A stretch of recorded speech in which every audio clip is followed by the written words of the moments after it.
balik kesuksesan seorang tokoh besar, selalu ada kisah perjuangan yang menginspirasi. Salah satu sosok yang perjalanan hidupnya penuh dengan tantangan dan kerja keras adalah Andi Amran Sulaiman. Nama ini dikenal luas sebagai pengusaha sukses sekaligus Menteri Pertanian Indonesia yang membawa perubahan besar di sektor pertanian. Namun, sebelum mencapai titik ini, Amran Sulaiman telah melewati masa-masa sulit yang mengasah mental dan karakternya.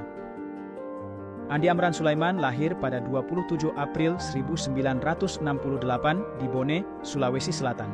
Ia merupakan anak keempat dari 12 bersaudara. Ayahnya, Andi B. Sulaiman Dahlan Petalinta, adalah seorang bintara TNI, sementara ibunya adalah seorang ibu rumah tangga yang mengurus keluarga besar mereka. Meskipun berasal dari keluarga yang memiliki latar belakang militer, kehidupan mereka jauh dari kemewahan. Gaji pensiunan sang ayah yang hanya Rp100.000 per bulan jelas tidak cukup untuk memenuhi kebutuhan keluarga besar mereka. Sejak kecil, Amran terbiasa hidup dalam keterbatasan. Namun, kondisi tersebut tidak membuatnya menyerah. Sebaliknya, ia bertekad untuk mengubah nasibnya dengan bekerja keras. Prinsip hidup yang selalu ia pegang adalah, boleh terlahir miskin, tapi jangan sampai kita mati dalam kemiskinan. Sejak usia 9 tahun, Amran sudah mulai bekerja untuk membantu keluarganya. Salah satu pekerjaan yang ia lakukan adalah menjadi pemecah batu gunung. Batu-batu yang ia pecahkan dijual kepada pemilik proyek konstruksi di sekitar kampungnya. Hasilnya ia gunakan untuk membantu biaya hidup keluarganya dan biaya sekolahnya sendiri. Meskipun harus bekerja keras sejak kecil, Amran tidak pernah melupakan pendidikan. Ia menempuh pendidikan dasarnya di SD Impres 10 Mapesangka, kemudian melanjutkan ke SMP Negeri Ponre, dan menyelesaikan pendidikan menengahnya di SMA Negeri Lapariaja, semuanya berlokasi di Bone. Setelah lulus SMA, ia bertekad untuk melanjutkan pendidikan ke perguruan tinggi, meskipun kondisi ekonominya masih sulit. Amran berhasil masuk Universitas Hasanuddin di Makassar dan mengambil jurusan pertanian. Di kampus ini, ia tidak hanya fokus pada akademik, tetapi juga aktif dalam berbagai organisasi kemahasiswaan, menunjukkan bakat kepemimpinan yang menonjol. Untuk membiayai kuliahnya, ia sering bekerja serabutan, mulai dari berjualan hingga mengerjakan proyek penelitian kecil-kecilan.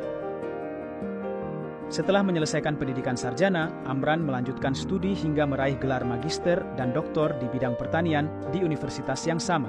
Dalam perjalanannya, ia banyak melakukan penelitian yang berfokus pada inovasi di sektor pertanian. Salah satu inovasi yang ia kembangkan adalah racun tikus dengan merek Tiran, yang ternyata sangat sukses di pasaran.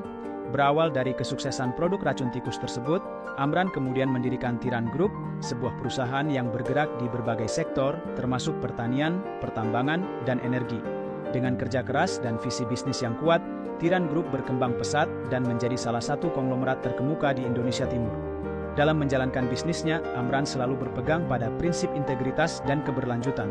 Ia tidak hanya berorientasi pada keuntungan, tetapi juga pada dampak sosial yang bisa diberikan bagi masyarakat, terutama petani dan masyarakat kecil di daerah terpencil. Kesuksesan Amran di dunia bisnis dan kepeduliannya terhadap sektor pertanian akhirnya membawanya ke dunia birokrasi. Pada tahun 2014, Presiden Joko Widodo menunjuknya sebagai Menteri Pertanian dalam Kabinet Kerja. Sebagai seorang yang berasal dari latar belakang petani dan pengusaha, Amran memahami betul tantangan yang dihadapi oleh petani Indonesia. Selama menjabat, ia melakukan berbagai inovasi, termasuk modernisasi pertanian, peningkatan produksi pangan, serta penguatan sektor agroindustri. Di tahun 2023, ia kembali ditunjuk sebagai Menteri Pertanian oleh Presiden Joko Widodo setelah Syahrul Yassin Limpo mengundurkan diri. Kemudian, pada Oktober 2024, Presiden Prabowo Subianto kembali mempercayakan jabatan ini kepadanya untuk periode 2024 sampai 2029. Hal ini membuktikan bahwa kompetensi dan dedikasi Amran dalam membangun sektor pertanian Indonesia telah diakui oleh berbagai pihak.